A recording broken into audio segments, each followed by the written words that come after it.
సీతమ్మ అందాలు రామయ్య గోత్రాలు రఘురామయ్య వైనాలు సీతమ్మ సూత్రాలు ఏకమవ్వాలంటే ఎన్ని యాత్రాలు ఏకమవ్వాలంటే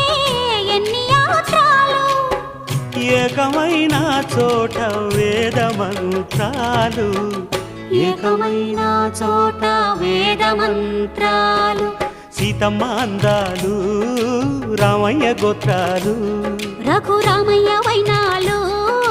సీతమ్మ సూత్రాలు